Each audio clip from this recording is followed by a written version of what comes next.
I was halfway through my shift when I realized Paul hadn't come back from the timber yard. He'd said he was only stepping out to check the machines. Maybe a 5-minute thing, but 30 minutes passed and he still hadn't returned. I didn't think much of it at first. Sawmills are noisy, sprawling places, and people wander off to smoke, talk, or fix something. But then I remembered the look on his face that morning, drawn pale, like he hadn't slept. He'd whispered to me in the break room, "Something's wrong here. You feel it too, don't you?" I'd laughed it off. Now standing with the sawdust sticking to my sweat and the blades whining in my ears, I couldn't laugh anymore. I went out back, calling his name. The yard smelled of pine and oil, and the logs were stacked like sleeping giants. There was no sign of him.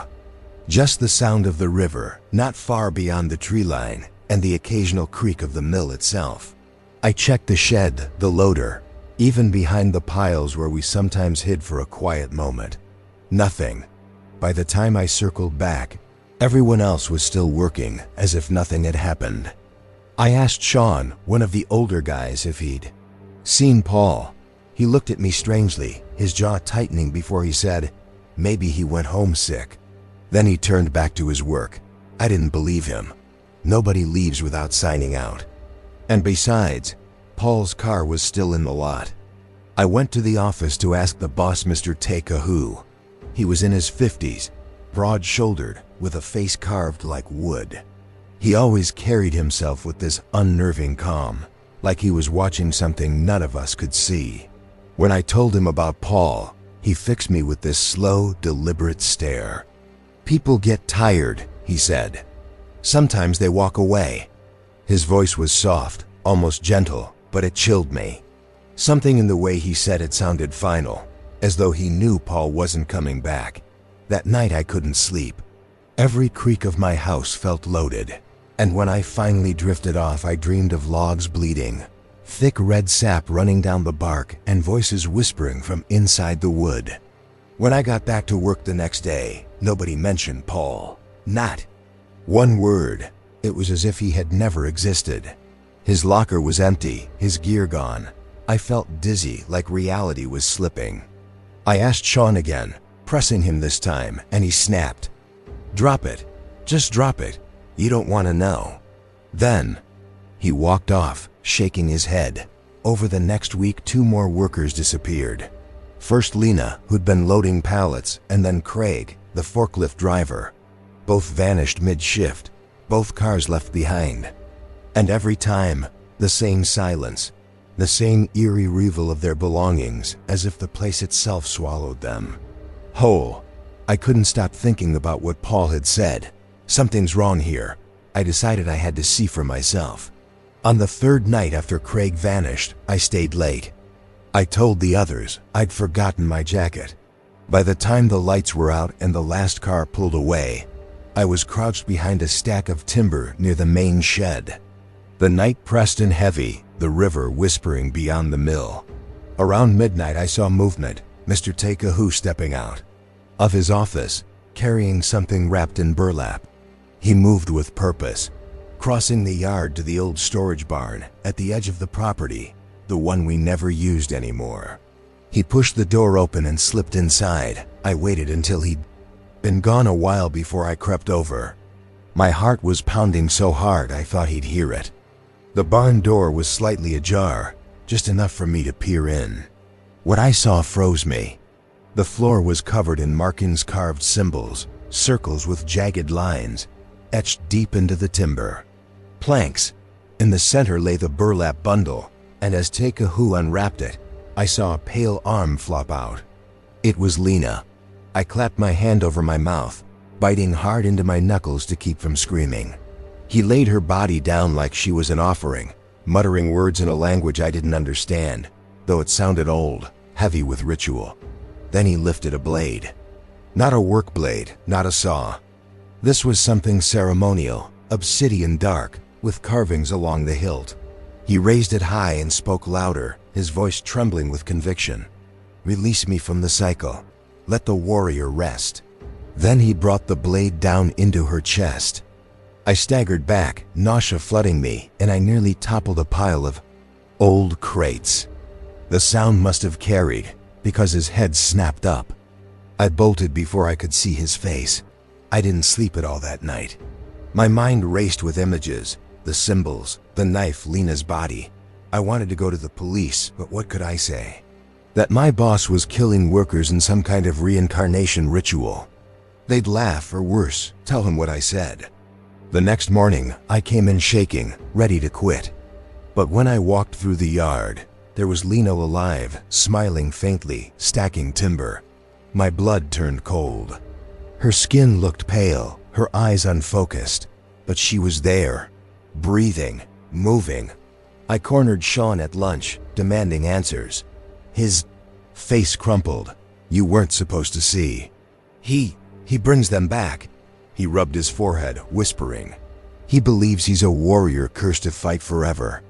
Every death, every sacrifice, it keeps him here. But the blood, it lets them return. Just not the same. Not really. He looked at me, and his eyes filled with tears. That's why no one talks. Because once you're chosen, you don't leave. I thought he was insane, but then Lena walked by again, and I noticed the wound on her chest, half hidden under her shirt, a stitched gash where the blade had gone in. And she didn't even seem to notice me staring. That night, I packed a bag. I was going to leave town, get as far from Rotorua as I could. But as I drove out, headlights filled my rearview mirror. A truck barreling close. It was Sean. I pulled over, ready to scream at him, but he jumped out, frantic. You can't. Go, he'll find you. He always finds the ones who try to run. Please just act normal. It's the only way. I pushed past him, but his desperation scared me more than the thought of staying. He grabbed my arm and whispered, I tried once too. That's why I limp. He broke me but let me live. I drove back, shaking, not knowing what else to do. For the next week I pretended. I worked, I ate, I laughed when the others laughed, but I watched. And every few nights, another vanished. Always the same pattern, the bundle, the barn, the ritual. And then, days later, they'd be back, pale and strange, moving like puppets. By the time it was Craig's turn, I couldn't take it anymore. I decided to end it. On a Friday night, when the others had gone, I crept into the office and stole the obsidian blade.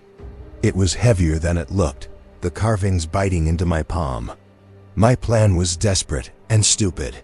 If the blade gave him power, maybe it could also take it away. I waited by the barn until he came. He carried another bundle, heavier this time. I stepped out, shaking, and shouted his name. He turned, eyes glinting in the dark, and smiled. Ah, finally. He dropped the bundle and came toward me, slow and deliberate. You've seen, you understand. His voice was calm, too calm. I am the warrior. For centuries I have fought, died, returned. Only through blood can I end the cycle. You should be honored to join. I raised the blade, my hands trembling. No more, it ends with you. He laughed, deep and rumbling, and lunged. I swung wildly, the blade slicing across his shoulder. He barely flinched. He grabbed my wrist, twisting until I cried out, and leaned close. It cannot end, not until the river itself swallows me. With a surge of panic, I drove the blade into his chest. For a moment, nothing.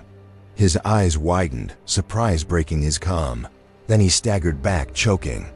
I pulled the blade free, and blood poured down his shirt. He collapsed, gasping words I couldn't understand. And then he was still. I stumbled to the bundle and tore it open. Inside was Paul, barely alive but alive, his skin clammy, his eyes rolling. I pulled him out, dragging him into the night. Together we fled, not stopping until we reached the road. We went to the police, and they searched the mill. They found the barn, the symbols, the bloodstains. But no body, no Takehu, just the blade lying cold on the floor. The others, Lena, Craig, The rest were taken away for medical evaluation. Some recovered, though they never spoke much again. Paul survived, but he was never the same. I left Rotorua soon after. I couldn't bear it. But sometimes, in quiet moments, I hear the river in my head, the whispering, like it's calling. And I wonder if he's still out there, waiting for the cycle to begin again. Story number 2. I had no business being in Tangier that winter, and I've told myself that 100 times since. I wasn't chasing adventure or even running from anything. I was just young, restless, and too stubborn to admit I didn't know what I wanted. I'd been drifting through Morocco for a few weeks, staying in cheap pensions, scribbling notes in my journal like I had something profound to say. One afternoon I wandered into the back streets of the Medina, following the smell of wool dye and spices until I stumbled on a narrow stall with carpets hung like tapestries, their colors darker than anything else I'd seen. Not bright reds or blues like the tourist markets, these were muted, almost bruised with intricate geometric shapes that pulled your eyes in circles. I stood there too long, staring, until a voice behind me said, "Do you see the faces?" I turned and saw him, the weaver. An older man, lean and wiry, with gray stubble and hands rough as bark. His English was halting but clear. I laughed nervously, said I didn't see any faces, only patterns. He stepped closer and pointed with a cracked finger at the lines in the rug nearest me. "There," he said, "a woman with long hair. There, a child, there an old man." Once he said it, I swear I saw them, like the shapes in clouds but sharper, almost deliberate. He smiled at my reaction. "You see now." I should have walked away then, but he invited me inside, and my curiosity overruled the small voice in my head telling me not to. His workshop was behind the stall, a low-ceilinged room stacked with rugs and piles, the air heavy with the scent of lanolin and dust. A single loom sat against the far wall, half-finished carpet stretched taut across it. He motioned for me to sit on a stool, and I did. He introduced himself as Yusuf. "I weave life," he said simply. I thought he meant it poetically, the way all artisans claim their craft holds secrets. But as he talked, his words grew stranger. He said each knot tied in wool could hold more than color. It could hold memory, essence. When I weave hair into the pattern, I trap the soul. They never leave me. I laughed because what else could I do? He didn't laugh.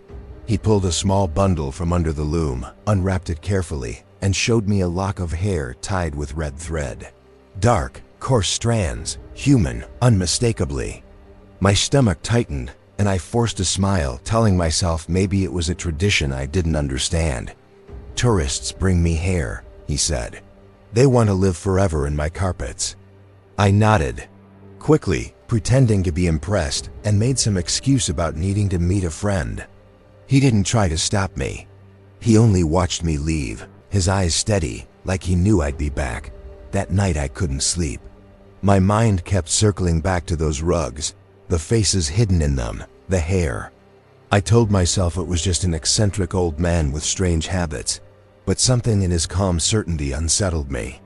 The next morning, against my better judgment, I went back. I told myself I wanted to buy a small rug, just as a keepsake, nothing more. He welcomed me with that same unreadable smile and spread several rugs before me. Every one of them seemed to shift as I stared, patterns bending until I swore I saw eyes, mouths, distorted expressions of grief or terror. I rubbed my eyes, blamed the dim light, the lack of breakfast. "Choose," he said. His tone was gentle, but it felt like an order. I picked a small one, maybe 2 feet by 3, with deep crimson borders and a swirling center design. He ran his hands over it slowly, almost lovingly. "This one holds a child," he murmured. My throat went dry. I paid quickly, shoved the folded rug into my bag, and hurried out, the urge to get away stronger than reason. For days after, the rug sat in my room. I tried to ignore it, but every time I glanced at it, the pattern seemed different. Sometimes the center looked like an open mouth, other times like a crying face. One night I woke to the sound of soft weeping, so faint I thought I was dreaming, until I realized it was coming from the folded rug by my bed. I leapt up, heart racing, and shoved it into the wardrobe, slamming the door. I didn't sleep again. That night, I decided to return it. I told myself I'd make up some excuse that it was defective, that I couldn't afford it. When I went back, Yusuf wasn't at the stall. A younger man was there, who shook his head when I asked for him. "The weaver is gone," he said. Gone where, he wouldn't say. I asked when he'd be back, and the man only shrugged. I left, clutching the cursed rug tighter, feeling trapped. That evening, desperate, I took the rug down to the rocky shore. Outside the city, determined to throw it into the sea. I unfolded it one last time, and my blood ran cold. In the center, clear as day, was a face I recognized my own. Distorted, eyes wide with terror, mouth frozen in a scream. My hands shook, violently. I hurled it into the waves, but it didn't sink. It floated, bobbing like a body, drifting back toward shore, no matter how many times I pushed it out. Finally, exhausted, I left it there, hoping the tide would carry it away. When I returned to my room, it was waiting, laid flat in the middle of the floor, wet but perfectly intact. I swear to you, I locked the door. My legs nearly gave out beneath me. I didn't know what to do. I sat in the corner until dawn, staring at it, afraid to blink. By morning, the face in the pattern was no longer mine. It was someone else's, a woman I'd never seen before, mouth sewn shut in wool. I tried leaving Tangier the next day. I bought a bus ticket inland, but when I reached for my passport, it was gone. My bag had been rifled through, everything else still there, only the passport missing. In its place, folded neatly, was the rug. I can't explain how. I hadn't packed it. It was just there. At that point, I broke down completely. I screamed at it, tore at it with my hands, tried to rip it apart. The wool was unyielding, stronger than cloth should be. My fingers bled, but the pattern remained. I went back to the Medina, desperate to find Yusuf. Nobody claimed to know him. The stall was empty, stripped bare, as if it had never been there. When I described him, one old shopkeeper crossed himself and muttered something I couldn't understand. Others turned away. I realized then that I was alone in this. That night, the whispers began.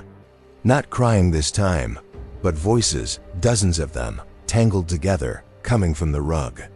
Men, women, children, speaking in languages I couldn't understand. Some begging, some cursing. I pressed my hands over my ears, but the sound burrowed inside my skull. I shouted at them to stop, and for a moment they did. Then one voice rose above the rest, clear and sharp. It said my name. Not once, but 3 times. My name. I won't drag you through every moment of what followed. Days blurred into nights. I stopped eating. I stopped sleeping. I tried burning it, but the flames wouldn't take. The wool smoked but never blackened. I tried drowning it again, only to find it back in my room each time. I was unraveling, mind and body. The faces in the patterns multiplied, shifting constantly, and sometimes I swore I saw them moving, mouths opening and closing in silent screams. On the 7th night, yes, I counted, I reached the breaking point. The voices grew unbearable, a chorus of agony filling the room until I thought my skull would split. I grabbed a knife and slashed at the rug wildly, over and over, until threads came loose. The voices shrieked as one, then fell silent. For the first time in days, silence. I collapsed, knife still in hand, convinced I had won. But then I saw it. In the torn section, beneath the wool, strands of hair spilled out. Real hair, dark and brittle. And beneath that, something pale, something that looked horrifyingly like dried skin. I gagged, dropped the knife, stumbled back. The truth hit me then, clear and undeniable. These weren't metaphors, weren't symbols. The rugs were what he said they were. Souls, bodies, trapped layer upon layer, woven into eternity. I left Tangier the next morning with nothing but the clothes on my back. I don't remember how I got another passport, how I managed to leave the country. That part is a haze, a blur of fear and desperation. But I know this, I never saw the rug again. It didn't follow me out of Morocco. And yet, even now, all these years later, I dream of it. In quiet moments, I catch myself tracing patterns on the carpet in my own home, and for an instant, I see faces staring back. Sometimes I hear my name, whispered at night, faint but unmistakable. I don't know if Yusef wove me into his work that day, or if escaping the rug spared me. But I live with the gnawing certainty that a piece of me is still there, trapped in those threads, screaming silently with the rest. And when I die, I wonder if I'll awaken, not in her hell, but inside a rug in some dark room, waiting for the next curious traveler to see my face and swear they recognize it. Story number 3. I remember the first time I heard him sing. It wasn't in a church or a concert or anything like that. Just a school rehearsal in Bathurst, 2016. I was helping out with the boys' choir that year, just volunteering because my nephew Aaron was part of it. I was sitting in the back, half bored, when this kid opened his mouth and sang something I'd never heard before. The melody was strange, haunting, old. It wasn't like any hymn in the choir's binder. And the way he sang, too perfect, too deliberate, it made me sit up straighter. Even the choir director stopped waving his hands and just stared. Afterward, I asked Aaron who the boy was. "That's Peter," he said, shrugging like it was nothing. "He just joined." I told him that song wasn't in their set list, and Aaron looked uneasy. He sings it by himself sometimes. He says it's from before. I laughed and asked what he meant, but Aaron didn't want to explain. A week later, the first boy went missing. His name was Jacob, 13 years old, a tenor. His parents thought he'd run away, but the police searched and couldn't find him anywhere. When I asked Aaron if Jacob had seemed upset or different, he whispered something that knotted my stomach. Peter said Jacob was one of the monks. Who hurt him? He said he came back to get him this time. I wanted to laugh it off, but I couldn't. Peter was 9, small for his age, pale, with a voice that didn't belong to a child. His eyes unsettled me, most gray, unblinking, like he saw something moving behind you that no one else could see. When I asked him directly about Jacob, he tilted his head and said in this matter-of-fact tone, "One less betrayer. The others will follow." I told the choir director what he said, but she dismissed it. Kids say weird things. Still, I couldn't shake it.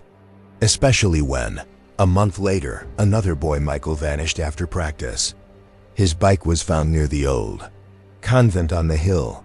That convent had been abandoned since the 1950s, just a crumbling ruin on the outskirts of town.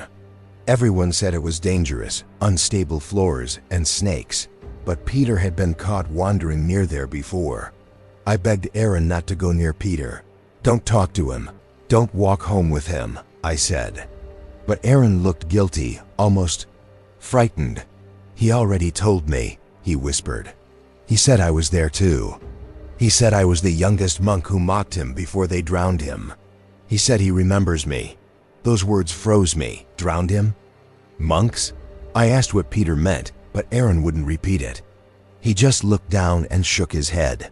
The night I followed them, I wasn't planning on anything dramatic. I just wanted to make sure Aaron was safe. Choir had finished late, and I saw Aaron and Peter walking together down the dark street. I hung back, heart pounding, when they turned off toward the convent. That was enough for me. I ran, not even thinking. Just ran after them and called out Aaron's name. When I reached the convent, I heard singing. That same eerie hymn, echoing through the cracked stone halls. My breath caught it, sounded amplified, like a dozen voices singing with him, even though I knew it was just Peter. I climbed through a broken archway, my flashlight bouncing across. walls covered in moss and strange scratches. That's when I saw them. Peter was standing in the center of the ruined chapel, his arms spread wide, his small face tilted upward as he sang. Aaron stood off to the side, pale and stiff, like he couldn't move. And behind Peter, in the flickering light, I swear I saw shadows moving, rows of men in robes, their faces obscured, standing silent as though they'd been summoned. I shouted for Aaron and grabbed his arm, pulling him. He snapped out of his trance, but Peter turned to me slowly, his voice dropping into a low, chilling hum. "You don't belong here," he said. "This isn't your life to remember." Something in his tone made me stumble back. I've never felt so sure that a child could kill me just by looking. His eyes bored into me, and for a second, I wasn't in the convent anymore.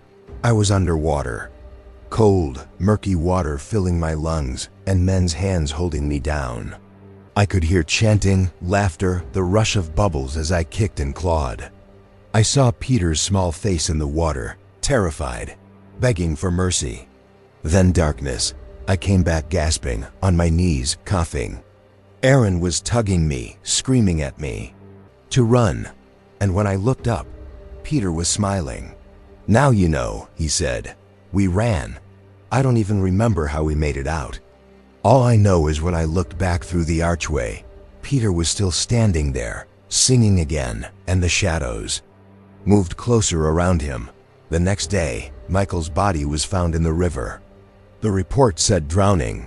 His parents swore he could swim, that he would never go near the water at night. I knew it wasn't an accident. I knew what Peter had shown me was real. I tried to go to the police, but what could I say? That a 9-year-old boy thought he was the reincarnation of a drowned child from centuries ago, and was taking revenge on boys he believed were monks? They'd lock me up. So I kept my mouth shut, and I just did everything I could to keep Aaron away from him. I even pulled him out of choir. But the thing is, Peter didn't stop. Another boy vanished that winter, and whispers went around the school. Parents pulled their children out of choir. The program shut down. But Peter stayed in town, quiet, unnoticed, singing his old hymns to himself. The last time I saw him was in early 2017. I was walking Aaron home from school when Peter passed us on the sidewalk. He looked up at me with those gray eyes and said, softly, "It isn't finished." Then he turned to Aaron and smiled. "I'll see you soon, brother." We moved away after that. I couldn't sleep, couldn't think straight. I didn't care about uprooting my life. I just needed distance between Aaron and that boy. But even now, years later, I sometimes wake up in the middle of the night choking on imaginary water, my lungs burning. I hear hymns in my dreams, in a voice far too old for a child. And sometimes, when I check on Aaron in the middle of the night, I find him humming in his sleep. Always the same melody, always that same forgotten hymn. He doesn't remember doing it when he wakes, but I do. And every time I hear it, I know Peter was right. It isn't finished. I'm telling you this because I need you to believe me. I need someone to know I didn't imagine it, that I'm not just haunted by a child's strange words. Because if Peter was right, if Aaron really was one of them, if those monks really returned, then maybe it's only a matter of time before the hymn calls them all back again. And if that happens, I don't think I'll be able to protect him. Not this time. I can still hear it now, faint and low, even though I'm miles away from Bathurst. That old, impossible hymn threading itself through the air like it never left. And me. And the worst part isn't the sound itself, it's the feeling that comes with it. A certainty that somewhere, Peter is still singing, still waiting, and still counting down the betrayers one by one. And when the last note fades, I know it won't be his voice that stops. It'll be mine. Story number 4. I was standing on the gravel embankment with my boots sunk halfway into the mud when I first heard the sound. It wasn't the low groan of a working locomotive or the clank of iron wheels, but a thin, dragging scrape like steel on stone, faint and distant. The abandoned tracks outside Lviv had been dead for years by 1954.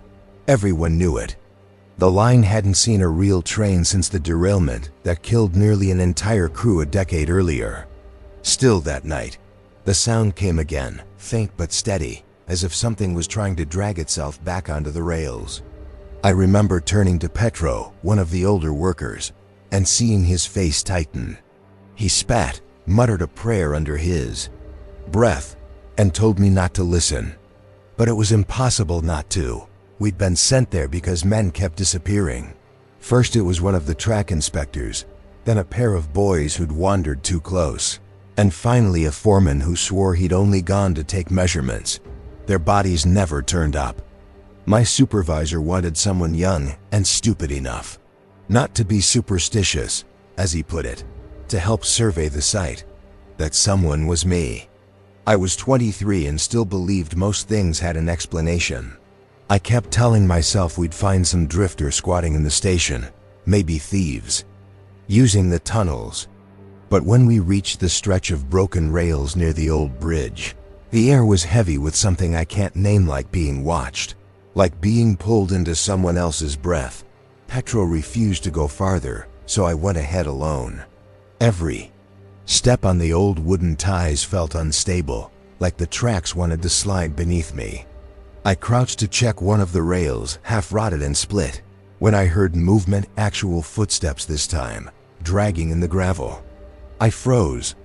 My first thought was Petro had followed, but when I looked back, he was still standing where I'd left him, smoking, his face pale. The steps came from the direction of the collapsed tunnel, where the derailment had ended all those years ago. I told myself it was probably just an animal. I'd even started forward to check when I saw him. A man in a conductor's uniform, blackened by soot and age, stood half inside the tunnel's mouth. His cap was tilted low, and his clothes hung in tatters. But his eyes, God, his eyes were alive, sharp and feverish. He lifted one gloved hand and gestured for me to come closer. I don't know why, but I obeyed. It felt less like a choice and more like an order, something written into me. When I was close enough to smell the smoke on him, he spoke. His voice was cracked but commanding, the kind of voice that could cut through the roar of engines. "The train doesn't stop," he said. "Not for death, not for time. It runs, always, and it needs its crew." I stumbled back, trying to laugh it off, but the sound died in my throat. He stepped forward into the light, and I saw that his uniform wasn't just blackened, it was fused with his skin, melted into his arms and chest, as if he'd burned alive wearing it. The sight made bile rise in my mouth. Petro shouted my name from down the tracks, but when I turned to answer, the man's hand shot out and gripped my wrist. It was like holding hot iron. I screamed, trying to pull away, but he leaned in close, eyes burning into mine. "You'll ride," he hissed. "One by one, we take them, to keep the wheels turning. Do you hear them? They're waiting." And then I did hear it, the unmistakable chug of a train, the clatter of wheels on steel. I swear to you, the ground shook beneath me, though there was nothing there. Just two broken rails vanishing into weeds. Yet the sound swelled, louder and louder, until I could feel it hammering through my chest. The man shoved me back and I fell hard on the ties. He turned toward the tunnel and marched straight into the darkness, his boots echoing against stone. The sound of the phantom train roared past, and for a moment I could almost see it, a blur of carriages and smoke, rushing into blackness, carrying shadows that moved like men. Then it was gone. Silence. I scrambled to my feet and ran back to Petro. He grabbed me by the shoulders, shaking me, demanding to know what I'd seen. I couldn't even form the words. My wrist burned where the man had touched me, an angry red welt shaped like fingers. Petro saw it and refused to go farther. He dragged me back to town, muttering prayers, and told me not to speak a word. But I couldn't stop thinking about it. Over the next week, I heard the train at night, always faint, always moving. And then more men went missing. One of them was Mikola, a boy my age I'd grown up with. They said he'd gone to the tracks to prove he wasn't afraid. He never came back. I couldn't live with that silence. I had to go back. When I returned, it was dusk, and the tunnel loomed like an open wound. I carried a lantern, though its light felt weak against the dark. As I approached, the scraping sound began again, slow and rhythmic. Inside the tunnel, the conductor was waiting, standing as if he'd never left. He smiled this time, a ghastly twisting of burned flesh. "Another joins," he said, and behind him I saw shapes half-formed men, faces I recognized. Mikola was among them, his eyes glassy, his body swaying like he wasn't fully alive or dead. My chest tightened. I tried to call his name, but the word broke in my throat. The conductor stepped aside, and Mikola reached out, his voice hollow. "It's better here. We keep moving. No end, no fear. Come with us." I stumbled back, shaking my head, but the ground shuddered again with the roar of the unseen train. My lantern flickered, nearly died. The shadows surged forward, their hands grasping, pulling at me. I swung the lantern wildly, the flame flaring as glass shattered, and for a moment, the fire drove them back. The conductor snarled, his voice like thunder. "If you won't ride, you'll feed the engine." I ran.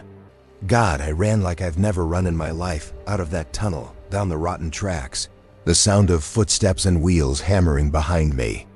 I didn't stop until the station lights of Lviv were in sight. By then, my lungs were raw, my wrist still burning. I told the authorities what I'd seen, but they laughed. Some warned me not to spread ghost stories. But then more men vanished. Petro disappeared too, and I know he'd never have gone back willingly. I was the only one who knew the truth, and no one believed me. For years I avoided the place, but the sound never left. Even far from the tracks, I'd wake at night to hear the phantom train churning through the dark. It got worse in the winter of 1956. I was walking home late when I saw smoke rising in the distance, black and heavy. I knew instantly where it came from. Against all reason, I followed. The tracks were alive with sound, the tunnel glowing faintly, as if lit from within. And there he was again, the conductor, standing tall, his eyes locked on me. Behind him, rows of shadowed passengers filled invisible carriages, their mouths open in silent cries. He raised his arm, pointing at me. My body locked, like chains were pulling me forward. I knew if I stepped closer, I'd never return. I'd be swallowed, another face in that endless ride. So I did the only thing I could. I turned and leapt down the embankment, rolling hard through rocks and weeds, breaking my arm on the way.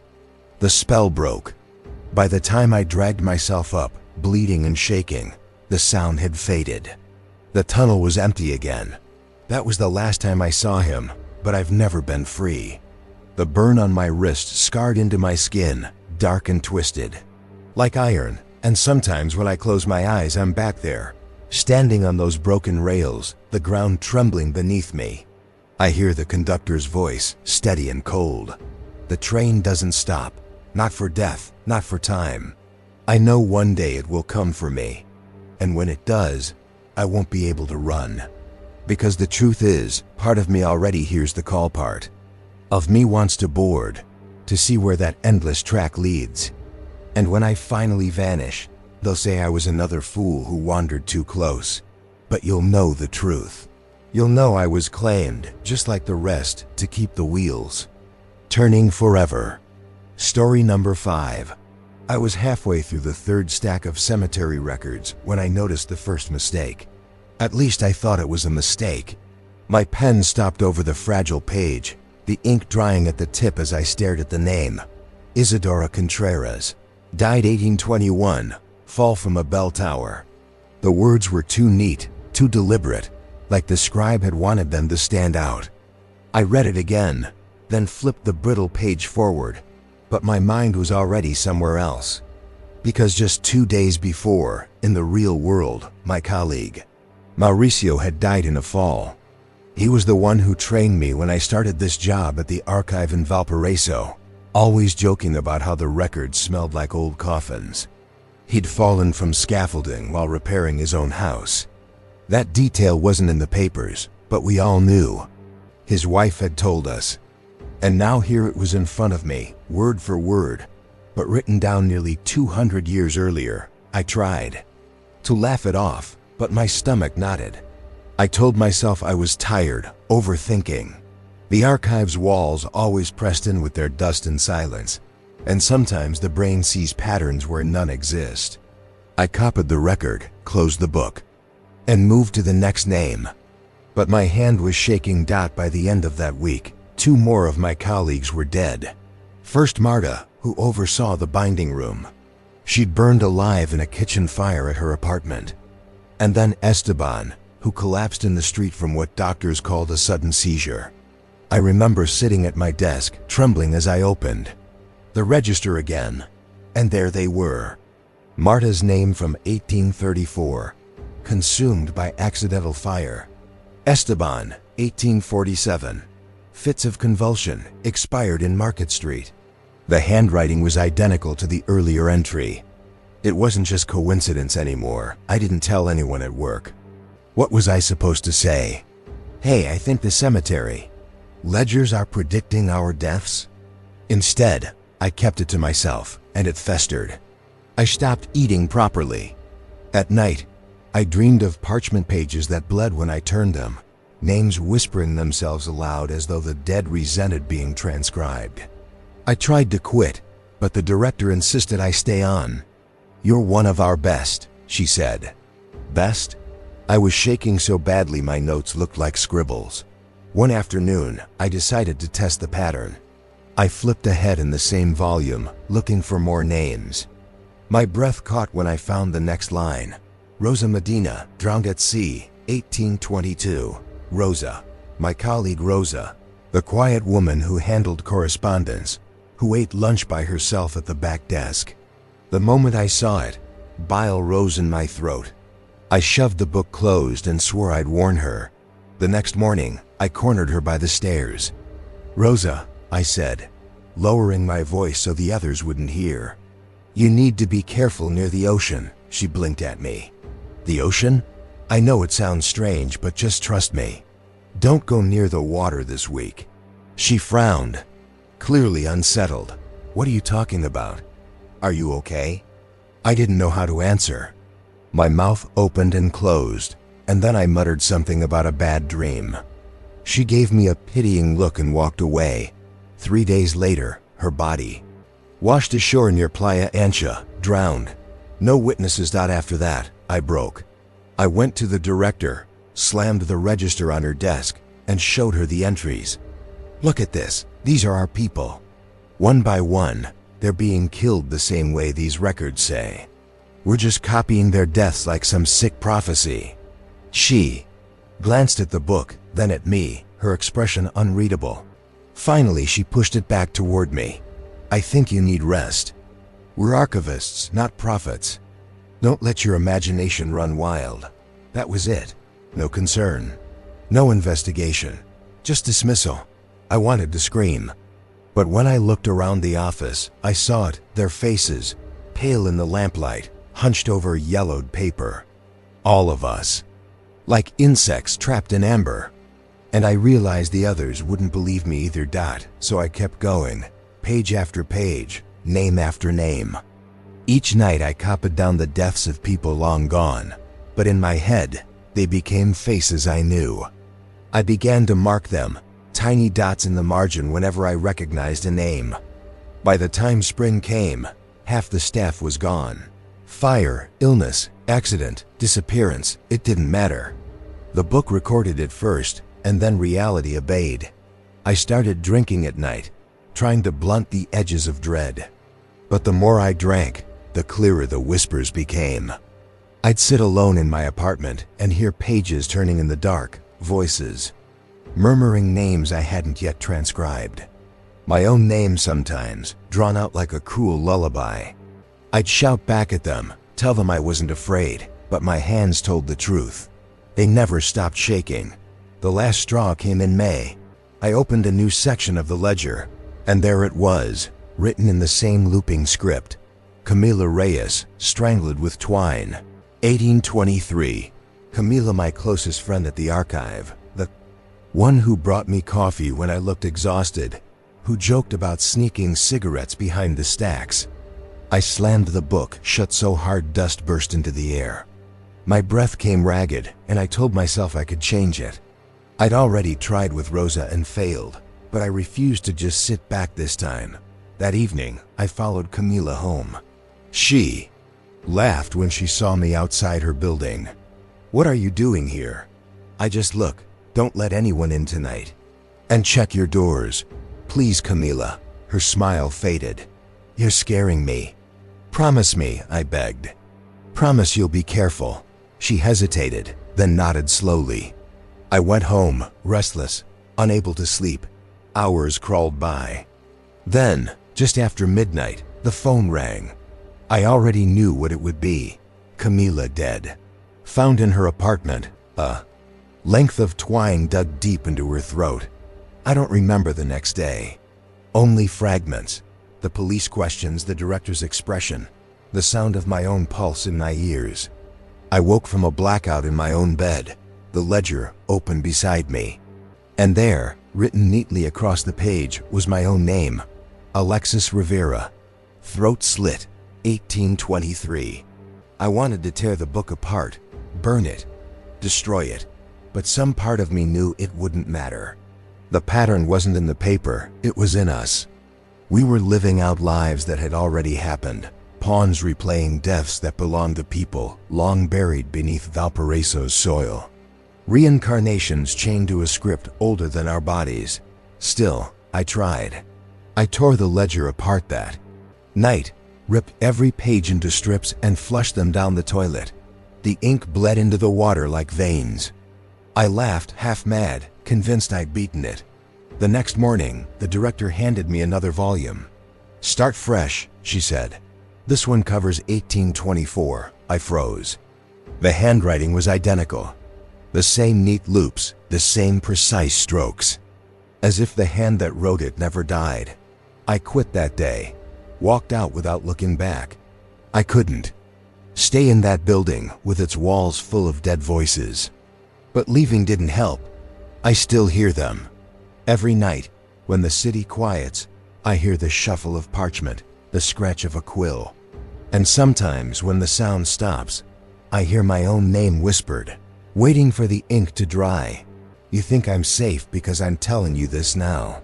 But the ledger was never wrong. Every single one of them died exactly as written. And my name is still in there, waiting its turn.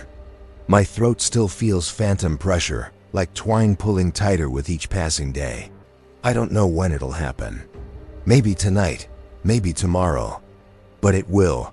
I keep telling myself I'll run, leave Chile, vanish into some other country, where the records can't reach me. But deep down, I know the truth. You can't escape what you've already lived once. Reincarnation is a circle, and the book is just a mirror dot, so if one day you hear I'm gone, don't ask questions. Just remember I told you first. Remember that I tried to fight it, even when the pages kept turning. And if you ever find yourself in Valparaiso, standing among the crumbling graves, don't listen too closely to the wind. Because if you do, you might hear your own name, waiting patiently in the margins of history, written long before you ever drew breath. Story number 6. I woke up to the smell of smoke before I ever saw the flames. At first I thought it was just my neighbor burning wood again, but the air in my bedroom felt thick, like it had weight to it. I stumbled out of bed, heart hammering, before I even opened the curtains, and that's when I saw the orange glow flickering across the houses down the street. Another fire, another family. I remember standing there in my boxers, my mouth dry, thinking, how the hell is this happening again? Because it wasn't the first. The fires had started a few weeks earlier, each one swallowing up quiet suburban homes around Halifax, always at night, always whole families trapped inside. The papers called him an arsonist, but the cops never found evidence of accelerants or forced entry. It was like the houses just ignited. The first time I told myself it was an accident. By the third, I didn't believe that anymore. And by the time I stood there that morning, choking on the smell of someone else's life burning away. I knew it was something else entirely. I pulled on jeans and a hoodie, went outside, and joined the cluster of neighbors already spilling into the street. Everyone had that same look, eyes darting, whispering to one another like if we spoke too loud we'd catch fire too. The flames were already eating through the roof of a house 3 doors down. You could hear the wood snapping like bones. Someone said the family hadn't made it out. A mom, a dad, 2 little kids, gone, just like that. I thought about their Christmas lights still strung up even though it was March, and the paper snowflakes taped to their window. I felt sick. That night I didn't sleep. I sat in the living room with the lights off, staring out my window like an idiot, waiting for something. I don't know what. Around 2 a.m. I saw him. Not close enough to see his face, but a figure walking slow down the street, hands in pockets, head tilted toward the burning house like he was admiring it. I pressed my forehead to the glass, straining my eyes, and when he passed under the streetlight, I swear he looked right at me. My stomach dropped. He didn't stop, didn't run, just gave the smallest smile and kept walking. I should have called the cops right then, but I didn't. Part of me didn't even believe what I saw. Maybe it was just some guy who couldn't sleep like me, but deep down I knew. That smile. It wasn't casual. It was proud. The next day I went down to the library because I couldn't shake the thought that there was something I was missing. Why these houses? Why these families? I started digging into local history, flipping through old newspapers until my eyes blurred. That's when I found it. A story from 1915. A boarding house fire on the edge of what's now Blackstone Valley. 23 people dead, most of them kids. They said a lantern tipped over, but there were rumors of something darker. Witnesses claimed 1 child survived, a boy who told anyone who'd listen that he'd been burned before and wouldn't stop until everyone burned with him. I don't know why, but reading that sent a chill through me worse than anything else. Because the photo of that boy, wide eyes, crooked little smile, looked almost exactly like the man I'd seen on my street. Not just a resemblance. Like it was him, grown up, 100 years later. I kept it to myself though. Who would believe me if I said some reincarnated kid from 1915 was torching families? I barely believed it. But then 2 nights later, I heard a scratching, not on the windows or doors, inside my house. I crept down the hall, heart pounding so loud I thought it might give me away. The sound came from the kitchen. I flicked the light on and froze. Words had been carved into the wooden cabinet above the sink, letters jagged and uneven. You were there too. I can't explain to you the way my chest tightened reading that. I backed out of the kitchen, my hands shaking so hard I nearly dropped my phone. I called the cops, told them someone broke in, but when they showed up, the carving was gone. Smooth. Wood, no scratches. The officers gave me that look people give drunks and lunatics, and I just stood there, insisting I wasn't lying.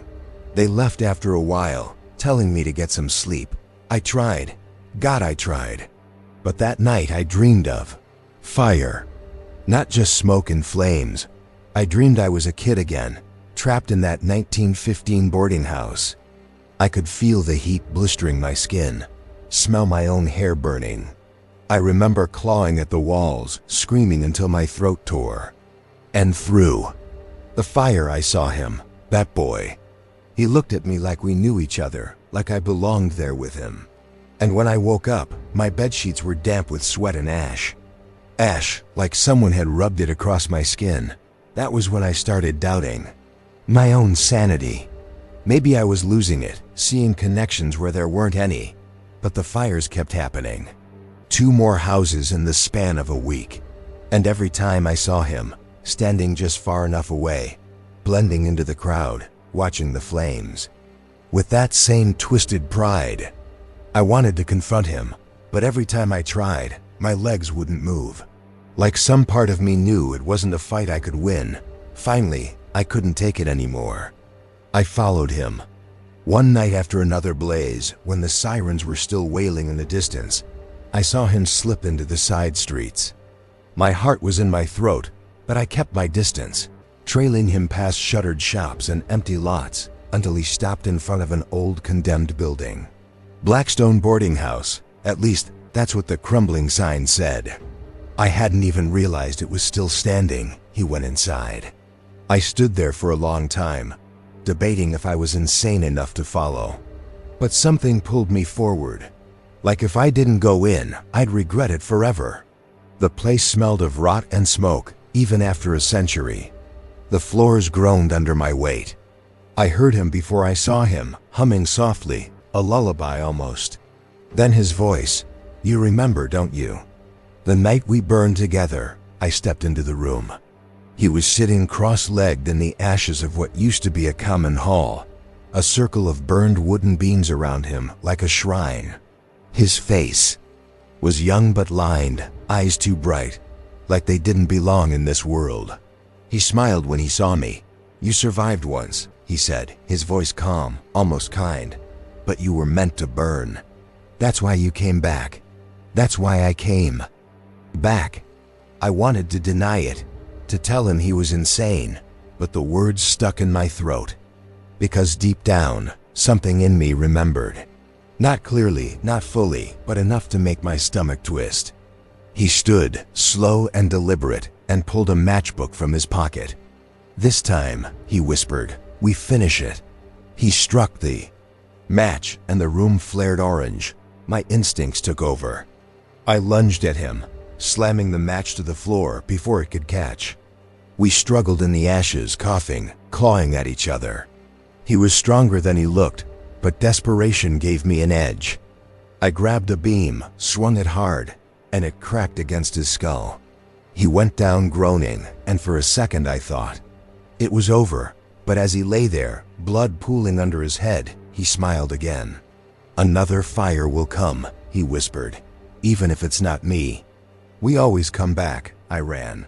I didn't look back until I was outside, gulping the cold night air like it was the only thing keeping me alive. When I finally dared to return, with the cops, the place was empty. No body, no blood. Just ashes and silence.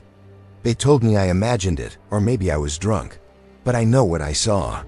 I know what I fought, and I know this isn't over. Because sometimes when I close my eyes, I hear that same lullaby he hummed, soft and patient. And I smell smoke, faint but undeniable, like it's waiting for me to remember the rest. And when it comes, when the next fire starts, I don't think I'll be able to run this time, because maybe he was right. Maybe I was there too. Story number 7. I woke up to the sound of my son's voice echoing down the narrow corridor of the lighthouse. It wasn't a dream. It was sharp and clear, like he was standing right outside my door. "The waves are calling, Da," he said, and his footsteps padded away before I could answer. I sat up, pulse thudding. He was only 8 years old. He'd never called me Da. Before he always said Dad. That word, the way it rolled from him, it wasn't his. It sounded borrowed. I got out of bed and followed his steps down the spiral stairs. The lighthouse was never quiet at night. The glass above creaked as the lamp turned, and the Atlantic wind pressed against the stone walls. When I reached the base, the door was open.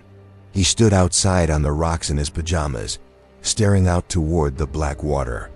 "Jamie," I whispered, trying not to startle him. "Come inside." He didn't move. His shoulders were stiff, and when he finally turned his head, his eyes didn't look like his. They were glazed, fixed, as if seeing something far beyond me. "I was down there once," he said, pointing toward the sea. "The ship went under. The mast cracked like a bone. My hands bled from the rope. I froze. He had never been on a ship, not even a fishing boat. We'd only ever gone as far as the pier to buy herring. I stepped closer, grabbed his arm gently, and felt his skin was cold as stone. "Jamie, you're dreaming, love. Let's go back in." That was the first night. I told myself it was sleepwalking, imagination, something children did, but it didn't stop. Every night, he woke with details a boy shouldn't know. Rigging terms, knots, the names of ships long gone from Oban's harbor. He'd describe drowning, over and over, as if he'd lived it. It was when the accidents began that I stopped telling myself it was innocent. The first was Angus, a fisherman who lived just 2 cottages down. They found him tangled in his own net, suffocated. Jamie said the night before, "The sea will take him again. He can't escape twice." I wanted to dismiss it. God knows I tried. But 2 weeks later, Mary Cameron, a barmaid, slipped from the pier and cracked her skull. Jamie had whispered the evening before, "She fall like she did on deck, she break again." Each death mirrored the kinds of accidents sailors might face. I started keeping him locked in his room at night. I sat outside the door with a chair, listening. He'd whisper to himself in a voice not his own, words I couldn't always catch. Sometimes I swore I heard more than one voice, overlapping. I confronted him one morning. He was eating porridge like any other boy, swinging his legs under the table. I leaned forward and said, "Jamie, why do you talk about the sea like that? Why do you know these things?" He didn't even look up from his spoon. Because I was there. I was William McBride. The water filled my lungs. I didn't die right. Now I must finish what the sea began. The name chilled me. I knew it. Everyone in Oban knew the story of the McBride wreck, a supply ship lost in '59, 23 men drowned. William McBride was one of them. I asked him, "Who told you that name?" He met my eyes then, and for a moment, it wasn't my son looking back. It was older, sharper. No one told me. I remember. The murders, or accidents, as the police called them, kept happening. One by one, townsfolk with ties to the sea fell. Each time, Jamie seemed heavier, like something inside him was pressing down. His laughter grew rare. His little drawings at school turned into ships, waves, men drowning. I begged my wife to believe me, but she said he was a troubled child, that the deaths were coincidences. She refused to hear it, but I knew. I could see the pattern. It was the night of the storm. When it all came to a head, the lighthouse was howling with the wind, the beam spinning over whitecaps below. I couldn't find Jamie in his room. The lock was broken. I ran up the spiral staircase, heart clawing at my ribs. At the top, beside the lantern room, he stood, pressed against the glass. The storm light painted him in flashes, his hair wild, his small hands flat against the pane. "Jamie!" I shouted. He turned slowly, almost calmly, though the storm shrieked around us. "It isn't Jamie," he said. "Jamie is gone. I am William, and they all must go back." I lunged, grabbing him by the shoulders. "You're my son, not William, not anyone else. You're Jamie." My hands shook with fear. He smiled my boy's mouth, but not my boy's smile. "If you love him, let him rest. Let me finish what the sea demands." The floor shook with the wind. I thought of Angus in his net, Mary on the pier, all the others. I thought of Jamie's body lying still if I failed. And something inside me broke. I shouted over the storm, "Take me instead." His expression flickered, confusion breaking the calm mask. The glass rattled, the lamp groaned above us. He whispered, "Would you drown in his place?" "Yes," I said, tears running hot down my face. "Take me. Leave him." For a moment, silence, only the storm. His small frame sagged in my grip, his eyes rolled back, and he crumpled in my arms like a rag doll. I held him, shaking, praying. I hadn't lost him. He woke hours later in bed, with no memory of the storm, no talk of William McBride, no strange voice. For the first time in months, his eyes were his own. The death stopped after that night. The sea took no more, but I can't stand near the water anymore. When I hear the crash of waves, I remember his words in that other voice. "Would you drown?" "In his place?" I said yes. And I wonder, every time I dream of the sea pulling me under, if William McBride is still waiting for me to keep that promise. Because sometimes, when the tide is at its strongest, I swear I hear Jamie whisper in his sleep, not yet day, but soon. Story number 8. I remember the sound first. That hollow metallic groan that came from the direction of the old mine shaft, like a door hinge straining under weight. I froze halfway down the path because I knew nobody went there anymore. Nobody. Had in years. Not since the collapse back in the 50s that killed those men. Folks in Harlan said the place was cursed, and I'd always laughed at the word. But the truth is, I never once had the courage to go near it. Until that day in '82, when my cousin Tommy disappeared. I was 12, same age as him. We'd been inseparable since we could walk, sneaking out after school, daring each other to go deeper into the woods. That morning he'd been different. Though, restless, writing in that little spiral-bound journal he always carried. He told me he'd been dreaming of the mine again, that he'd seen faces he didn't recognize calling his name, asking him to come back. He said he felt like he belonged down there. I told him he was nuts. He just gave me this look, this strange half-smile, and said, "You'll see." I didn't think he meant it. When he didn't come home that night, the whole town went out, with lanterns and dogs, calling his name into the trees. I walked with them, but I already had this gnawing certainty in my gut that I knew exactly where he'd gone. The closer we got to the mouth of the mine, the quieter everyone became, like their voices were swallowed. Nobody wanted to step over the old wooden beams rotting on the ground, and I swear even the dogs tucked their tails and pulled away. They found nothing that night. No footprints, no scraps of clothing. Just silence, thick and waiting. 2 days. Later, I went back alone. I don't know what drove me, maybe guilt, maybe that half-smile he'd given me.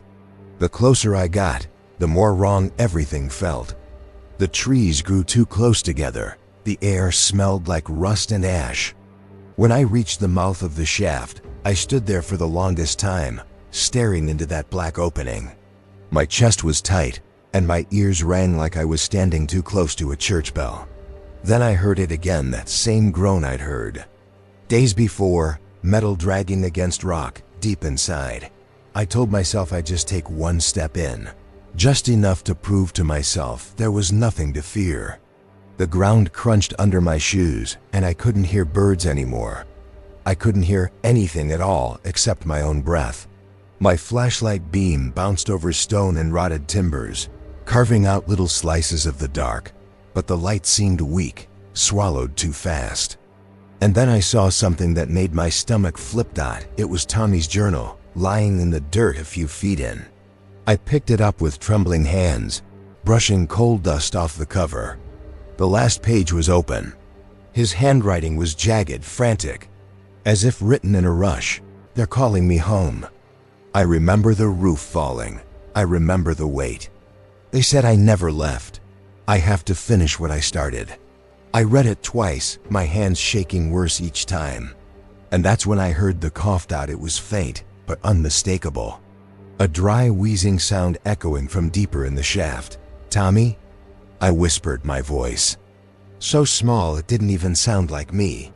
No answer, but another cough, followed by the scrape of stone. Against every instinct screaming at me, I pushed forward. My flashlight caught something on the wall, scratches, dozens of them, like fingernails, dragging through rock. Names carved roughly into the stone. Samuel, David, Robert. I recognized them instantly. They were the names of the men who died in the collapse. My skin prickled as I realized Tommy had written his own name there too, half finished. Then I saw him, or at least I thought I did. A boy's figure crouched near the end of the tunnel, his back to me, shoulders hunched. "Tommy," I said again, louder this time. He turned, and my blood went cold. It was Tommy's face, but older, harder. His eyes were sunken, his skin gray with soot, and when he opened his mouth to speak, the voice that came out was too deep, too heavy to belong to a boy. "You came," he said, almost gently. I stumbled back, nearly dropping the flashlight. My brain tried to make sense of it. Maybe it was a trick of the dark. Maybe I was seeing what I expected to see. But then he stood, and I saw he was taller than Tommy should have been. His movements were stiff, unnatural, like joints grinding in sockets too old for them. He stepped closer, and I smelled earth and decay clinging to him. "You shouldn't be here," he said, and his lips didn't match the words. It was like the sound was coming from the walls themselves, layered, dozens of voices beneath his own. "This is our place. He belongs to us." I don't know what strength grabbed hold of me then, but I bolted, tearing back toward the light of the shaft entrance.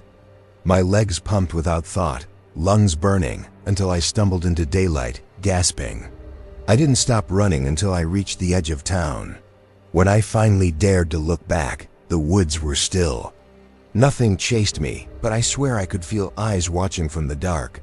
Nobody believed me when I told them. They said grief had made me imagine it, that the journal was planted there somehow, that I was too young to know what I'd seen. But I never went back, not until years later when I was grown. I'd moved away, started a life of my own, tried to bury that memory. Then my aunt called. She said someone had broken into their house and left something on Tommy's old bed. When she showed me, my blood turned to ice. It was the journal. Only this time, it wasn't dusty or torn. It was pristine, like it had just been bought. And there was new writing inside, handwriting that wasn't Tommy's. It was steady, older, patient. "We still remember. We're still waiting. He'll come back to finish the name." That night, I dreamed of the mine again. I saw the collapse, felt the crushing weight, the suffocating dark. But it wasn't me. It wasn't Tommy either. It was someone else's death, someone else's last moments, and yet I felt every second of it as if I'd lived it before. I woke drenched in sweat, the sound of groaning beams still in my ears. I burned the journal the next morning. Watched the pages curl and blacken until nothing remained but ash. I thought maybe that would end it. But even now, decades later, I hear it sometimes. That cough, that groan of metal on stone. It comes when the night is quiet, when I'm alone and trying not to think about it. And every time, I wonder if Tommy is still down there in the dark, waiting to finish writing his name. I never told anyone else this. Not even my wife, because I know how it sounds. But I'm telling you now because I can't carry it anymore. I saw what I saw, I heard what I heard, and I know deep in my bones that place isn't empty. Those miners never left. And my cousin, my best friend, he became one of them. I think that's what terrifies me the most. Not that he's gone, but that one day when I've run my course, they'll call me back too. And this time, I won't be able to run.